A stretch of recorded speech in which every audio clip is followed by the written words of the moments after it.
സ്വർണ്ണപ്പാളി മോഷണം പോയി എന്നൊരു വിഷയം അന്നും ഇന്നുമില്ല. അത് ആദ്യം മനസ്സിലാക്കൂ. അന്നും ഇന്നുമില്ല. സ്വർണ്ണപ്പാളി മോഷണം പോയി ആരും കണ്ടെത്തിയിട്ടില്ല. അന്വേഷിക്കാനിരിക്കുന്നേ ഉള്ളൂ. അന്വേഷിക്കുമ്പോൾ അല്ല പറയട്ടെ, ഞാൻ പറഞ്ഞത് സ്വർണ്ണപ്പാളി മോഷണം പോയി ഇല്ല. കോച്ച് കൊണ്ടുപോയിട്ടില്ല. കോച്ചിയോട് അവിടെ വരാൻ പറഞ്ഞു. ഇതിനവിടെ വരാൻ പറഞ്ഞത് അദ്ദേഹത്തിന്റെ പേരിലാണ് വാറണ്ടി. നിങ്ങൾ വാറണ്ടി ഉള്ളത് കൊണ്ട് ഇവിടെ വന്ന് ഈ പണി ചെയ്യുന്നതിന് സഹായിക്കണം. അയാൾ ഒന്ന് സഹായിച്ചു. നിങ്ങളൊരു മണ്ടനായി പോയല്ലോ. ദേവസ്വത്തിന്റെ സ്വത്തിന്റെ വാറണ്ടി ഉണ്ടെന്ന് ഞാൻ പറഞ്ഞു. ഉന്മേഷേ, നിങ്ങൾ എന്താ മനസ്സിലാക്കിയത്? ഞാൻ അത്ര തീരെ എന്ന് ഞാൻ പറഞ്ഞോ ഞാൻ പറയാത്ത കാര്യം എന്തിനാ പറഞ്ഞത്? ഞാൻ പറഞ്ഞൊരു കാര്യം മാത്രമേ ഉള്ളൂ.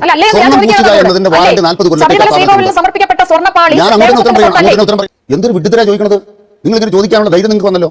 അവിടെ ഇരിക്കുന്ന സ്വർണ്ണപ്പാളി ദേവസ്വത്തിന്റെ അല്ലാണ്ട് പിന്നെ ആരുടെയാ? ഞാൻ അങ്ങനെ തിരിച്ചുത്തരണ്ടോ? ഞാൻ പറഞ്ഞ പോയിന്റ് വിളച്ചെടുക്കല്ലേ, ചോദിച്ചതിന് മറുപടി പറ. അതിന് നാളെ ഒരു കേട് വന്നാൽ ആ വാറണ്ടിയോട് കൂടി പൂശിയെടുക്കാനാവും.